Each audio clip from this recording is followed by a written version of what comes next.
odayaashii waxqarka ku dhaqan magaalada Balad Xawara waxa ay cabasho ka muujinayaan ciidamo ay sheegeen inay yihiin Kenyaan kuwaas oo ka soo tallaabay xadka kala qaybiya Soomaaliya iyo Kenya. waa kan wariyahayaga Maxamed Ciise Maxamuud oo warbixintaasi inoo faahfaahiya. bulshada ku dhaqan degmada Balad Xawa ee gobolka Gedo ayaa siyaabooyin kala duwan waxa ay kaga hadleen ciidamo ka tirsan dawladda Kenya oo ku sugnaa dhanka xuduudda kuwa oo la sheegay inay ka soo tallaabeen xuduudda Soomaaliya iyo Kenya u dhaxaysa ee dhanka degmada Balad Xawa ee gobolka Gedo.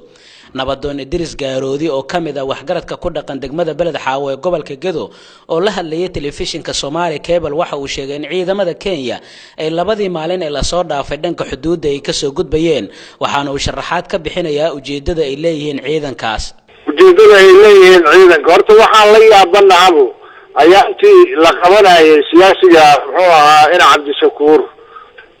arrintii xeer ilaalinta Kenya waa iyadii maalintii ku horeysay ku dhawaaqday hadda markii la soo daayayne isla markii anaga Kenya hadana weerar ugu soo qaaday marka waxaan bal la yaabanahay xiriiradaas ka dhax inay wax ka dhaxeeyaan laakiin Kenya hadda waxa ay rabto sida aan aad ugu dareemayna in ay xuduudkii hore oo loo dhaxeeyay xuduud beenaadkii loo dhaxeeyay inay ka soo gudubto oo halka ka cabirto ka toosiso hadda ay badda ka soo galeen baan aad u aaminsanahay ugu yaraan intaasoo 100 mitir bay soo galeen xuduudkanaga waxayna sameynayaan cabir bay sameynayaan kii hore ayaantii hore aan la joojiyay aan ahayn mid kale sameynayaan bixi mudahayaan magaalada gudaheedii customs-kii hadda la dhisay muxuu ahaa meeshii immigration-ka hadda la dhisay iyo magaaladii dhinacaas dhabadoo dhan ilaa dhinacaas waxay noqotay dhulkii ay ka dhigteen oo biray gelinayaan dadweynaha arrintaas way diideen oo waa ka gadoodeen birtay sii mudayaan waa la tuuraa ayaga waa la dhagax tuuray mashaakil baa ka yimid meesha sharaxaad baa la isugu waxaysbay ilaa shalay iyo dara.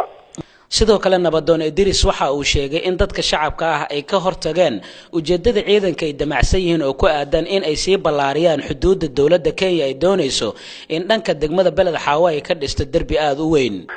ma aqaan wacdarihi ka dhacay inay u istaageen gaari baa laga bajariyo busbaarka loo dhigay dhagax tuur baa laga daalay marka inay dib u soo ceshteen oo maanta iyo ma aqaan laakiin wali hadda ma soo gudbin awal hore xilliyadan waa soo gudbi jireen. mas'uuliyiin ka tirsan maamulka gobolka Gedo ee maamulka Jubbaland iyo dawladda federaalka oo la xiriirna ayaa ilaa hadda ka hadlin dhibaatada dadka shacabka ay sheegayaan inay kala kulmayaan ciidanka dawladda Kenya ee damacsan dhul ballaarsiga.